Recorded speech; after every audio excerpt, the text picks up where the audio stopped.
अकड़ भी है क्योंकि मतलब अपने कंफर्ट जोन से बाहर आके मुझे ये करना होगा। बहुत कुछ हुआ पिछले कुछ महीनों में। उसके बाद सेट को साफ करना है, झाड़ू मारना है, तो मैं वो करने के लिए भी तैयार हूँ। कुछ बताना चाहेंगे शो के बारे में, किस तरीके से नजर आने वाले हैं इस शो में? बहुत ही कलरफुल है क्योंकि होली पे आ रहा है, तो लॉन्च भी हमें वैसा ही मिल रहा है। ग्रैंड है, but at the same time जो इमोशनल कोशेंट है वो है। आप ग्रैंडर दिखाते हैं, आप लार्जर देन लाइफ दिखा सकते हैं, लेकिन वो इमोशनल कनेक्ट मिस नहीं होना चाहिए, जो मेकर्स ने बहुत ध्यान रखा है। I think our director Romi ji is very much responsible for this, कि उन्होंने जो आर्क है हर एपिसोड की, जो इमोशनल आर्क है, वो हमेशा मेंटेन की है पूरे एपिसोड में, हर एपिसोड में जितना भी अभी तक हमने शूट किया है। तो बहुत एक्साइटेड हूँ मैं ऑडियंस का रिएक्शन देखने के लिए। आई होप सबको पसंद आए। Tell us about the character. ये कैरेक्टर जो है कान्हा का, किस तरीके का कैरेक्टर है, किस तरीके से आप नजर आने वाले हैं इसमें, उसके बारे में जानना चाहूँगा। बेधड़क है, अपनी लाइफ अपने रूल्स के हिसाब से जीता है, किसी की सुनता नहीं है। उसे लगता है कि एक लाइफ है और मैं अपनी तरीके से जीऊँगा, और बहुत सारी चीज़ें नहीं करना चाहता है, बहुत सारी चीज़ें इग्नोर करता है। थोड़ा रूड है, थोड़ा बदतमीज़ भी है, अकड़ भी है क्योंकि उसका बड़ा भाई उसे सपोर्ट करता है और उसे चीज़ों को संभाल लेता है। तो उस वजह से उसमें एक फ्लैम्बॉयंस आ गई है, एक अकड़ भी आ गई है थोड़ी बहुत, जो शायद कभी कभी आपको छोटे शहरों में लड़कों में दिखेगी।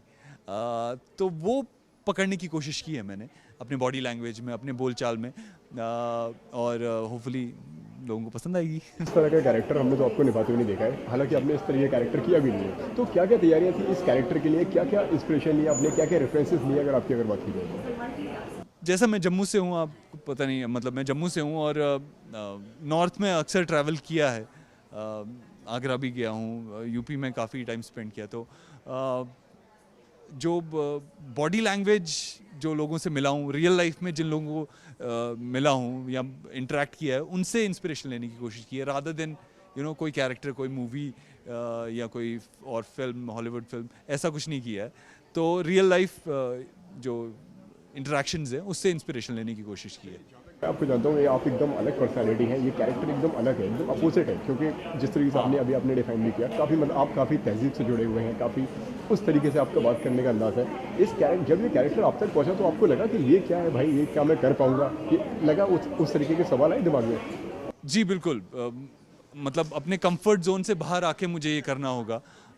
मैं वैसा नहीं हूँ, जैसे मेरे डायरेक्टर सर भी हमेशा कहते हैं कि तुम तो यार तुम ऐसे नहीं हो, तो मगर करना पड़ेगा, एफर्ट डालना पड़ेगा। इसी एक्टर के लिए मज़ेदार बात वही होती है, मतलब उसे तभी एक्साइटिंग लगता है जब उसकी पर्सनालिटी से थोड़ा अलग हो, तभी आप अपने आप को प्रूव भी कर सकते हो कि मैं कर सकता हूँ।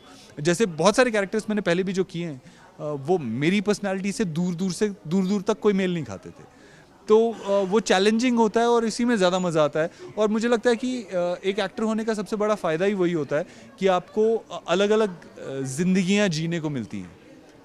मतलब शहीर तो मैं हूँ ही, मगर ये एक और ज़िंदगी जीने का मौका मिलेगा मुझे, क्योंकि मैं कैरेक्टर प्ले नहीं करता, एक्टिंग नहीं करता, मैं कैरेक्टर जीने की कोशिश करता हूँ। डायरेक्टर्स कट में आप फिर से नज़र आने वाले हैं, जिस तरीके से हमने देखा कि सर काफ़ी इमोशनल थे आपको लेके, आपके बारे में उन्होंने कुछ बताया भी, तो आपके लिए पर्सनली कितना इमोशनल रहा है? उन्होंने जो मुझ में भरोसा दिखाया है, मुझ में ट्रस्ट दिखाया है, वो मुझे हम्बल फील कराता है।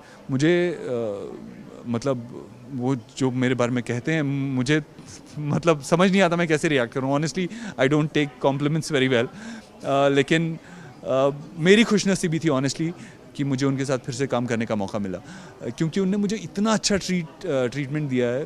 How the entire unit used to treat me on the previous show. बहुत सारी मतलब आप हमेशा लाइफ में एक तरह की मूड या एक तरह की सिचुएशन में नहीं होते हो, अलग अलग तरह की सिचुएशन में होते हो, और मैं बहुत स्ट्रेट फॉरवर्ड इंसान हूँ, मतलब जो भी है मेरे चेहरे पे ही होता है। तो उन्होंने शहीर के साथ डील किया 1.5-2 साल और बहुत अच्छे से रखा मुझे, इतनी इज्जत दी, तो मेरे दिल में तो उनके लिए बहुत ज़्यादा इज्जत है। मैंने उन्हें हमेशा कहा, अगर आप मुझे कल से बोलो कि तुम्हें सिर्फ सेट को साफ़ करना है, झाड़ू मारना है, तो मैं वो करने के लिए भी तैयार हूँ, because he has given me so much respect and I will never be able to say no to him. नहीं, रिस्पॉन्सिबिलिटी तभी बढ़ जाती है जब आपको कोई कंसिडर करता है अपने शो के लिए, क्योंकि वो इन्वेस्टमेंट होती है चैनल की, प्रोडक्शन हाउस की, उसमें पैसा लगता है ऑफ कोर्स, बहुत सारे वर्कर्स काम कर रहे होते हैं, बहुत सारे लोगों के घर चल रहे होते हैं, तो वो एक ऑलरेडी बहुत बड़ी रिस्पॉन्सिबिलिटी होती है अपना 100% एफर्ट देने की, ताकि शो अच्छा करे और सबके लिए अच्छा हो। तो ऑफ कोर्स एक एडेड प्रेशर तो रहता ही है, बट हम उसे ज़्यादा सीरियसली नहीं ले सकते क्योंकि वो परफॉर्मेंस पे इफेक्ट नहीं आना चाहिए, तो यह प्रेशर है। रिस्पॉन्सिबिलिटी की बात चली है तो इसी के साथ में पर्सनल एंड प्रोफेशनल दोनों तरफ रिस्पॉन्सिबिलिटी बढ़ गई है, तो किस तरीके से मैनेज करते हैं शरीर?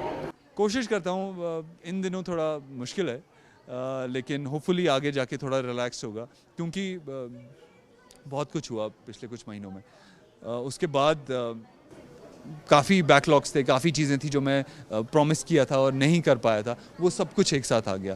तो hopefully I will be able to do justice to it. मैं अपनी तरफ से तो एफर्ट दे ही रहा हूँ, लेकिन उस सब में शायद कहीं पर्सनल लाइफ निगलेक्ट हो रही है, but I will try my best in future कि सब संभाल लूँ।